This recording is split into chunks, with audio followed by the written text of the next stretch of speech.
Ferrum म्यूरेटिकम की। बेहतर तरीके से एक्शन इसका ब्लड पे है और बॉडी के अंदर अगर एनीमिया हो जाती है या फिर स्प्लीन बढ़ जाता है या फिर प्रोस्टेट बढ़ जाता है या फिर लीवर बढ़ जाता है, इस तरह के सिम्टम्स अगर हैं किसी को भी, तो उसके लिए फेरम म्यूरेटिकम बेहतर मेडिसिन हो सकती है।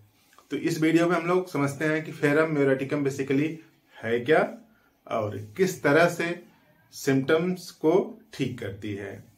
तो देखिए, जो फेरम म्यूरेटिकम है वो उसका फार्मूला है FeCl2.4H2O। ये है फेरम म्यूरेटिकम। ये बेसिकली दो मेडिसिन के कॉम्बिनेशन से बनी है। एक है फेरम फास और दूसरा है नेट्रम म्योर।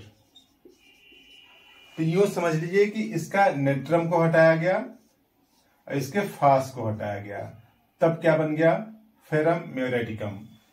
तो यूं समझ लीजिए कि फेरम म्यूरेटिकम ऐसे सिम्टम्स को कवर करती है जो कि कॉमन सिम्टम्स हैं नेट्रम म्योर के और फेरम फास के। देखा जाए अगर दोनों के कॉमन सिम्टम्स की अगर बात किया जाए तो जो नेट्रम म्योर है और जो फेरम फास है, दोनों में कॉमन कैरेक्टरिस्टिक्स क्या है कि एनीमिया है और एनीमिया की वजह से बॉडी में चक्कर, वर्टिगो आ सकता है, चक्कर आ सकता है, स्प्लीन, लीवर बड़ा हो सकता है या फिर प्रोस्टेट की भी दिक्कत आ सकती है और जो मसल्स में स्टिफनेस होती है, ये नेट्रम म्योर का कैरेक्टरिस्टिक्स है। शोल्डर कुछ लोगों का उठ नहीं पाता है, इस तरह से जाम हो गया, इस तरह से फ्रोजन शोल्डर जैसी स्थिति हो गई है। मसल्स में यहाँ पे पेन होता है, जरा सा भी हाथ उठा नहीं पाते हैं। हाथ उठाने के लिए दाहिने हाथ, दूसरे हाथ का उपयोग करना पड़ता है। जब हाथ लगा के उठाते हैं तब उठता है, फिर तुरंत गिर पड़ता है, इस तरह से। तो शोल्डर ज्वाइंट्स की स्टिफनेस है जिसको फ्रोजन शोल्डर बोलते हैं। तो इन सब के एक्शन को कवर करता है फेरम म्यूरेटिकम। तो देखिए, जो फेरम म्यूरेटिकम है इसमें आयरन भी है और क्लोरीन भी है।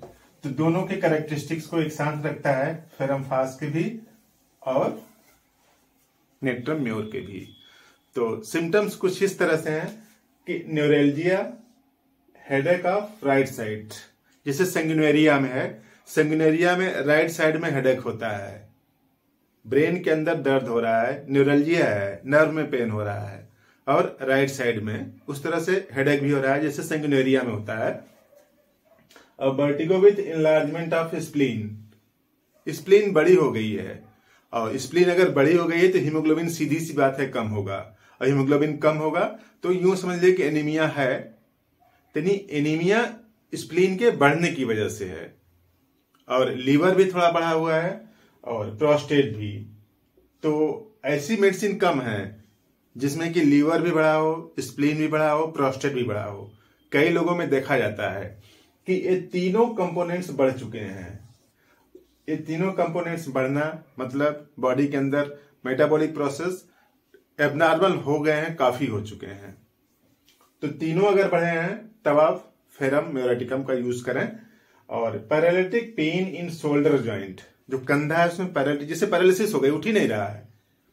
Paralytic pain in shoulder joint, arm, clavicle muscles, यानी जो आर्म है, यानी ये जो है यहां तक, इसको आर्म बोल रहे हैं और यहाँ पे जो कॉलर बोन है उसको क्लेविकल बोलते हैं। और इसके चारों तरफ की जो मसल्स जो शोल्डर ज्वाइंट को बना रही हैं, इन सब में पैरालिटिक पेन है, यानी जैसे कि दम ही नहीं है, उठ ही नहीं रहा है।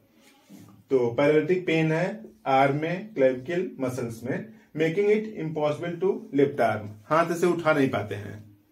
ये फ्रोजन शोल्डर की स्थिति है। और great pain along the whole length of colon, जो कोलन है उसमें तेज दर्द होता है खाना खाने के बाद या फिर खाली पेट भी हो सकता है। और खास बात, जैसे उसमें प्रेशर पड़ेगा या फिर चलते हैं तो दर्द करने लगता है। चलने की वजह से पेट में दर्द कर रहा है कोलन में और प्रेशर की वजह से।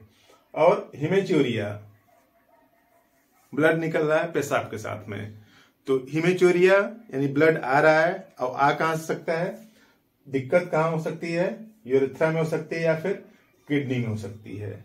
यूरेथ्रा और किडनी में कोई दिक्कत है, उस वजह से वहां से ब्लीडिंग हो रही है और वो ब्लीडिंग पेशाब के रास्ते बाहर जा रही है। तो पेशाब के रास्ते चूंकि निकल रही है इसलिए हेमेचूरिया है, और उसका जो रूट काज है वो या तो यूरेथ्रा में हो सकता है या फिर किडनी में हो सकता है। तो इस तरह के सिम्टम्स को कवर करती है फेरम मेरोटिकम। तो फेरम मेरोटिकम आप इसका बायोकेमिक फार्म में यूज करें, अच्छा रिस्पांस आएगा। तो इस तरह से किसी भी होम्योपैथिक मेडिकल स्टोर से आप ले लीजिए फेरम मेरोटिकम। इसका 3x पावर का ले लीजिए और 4 टैबलेट 1/4 कप गर्म पानी में घोल के दीजिए।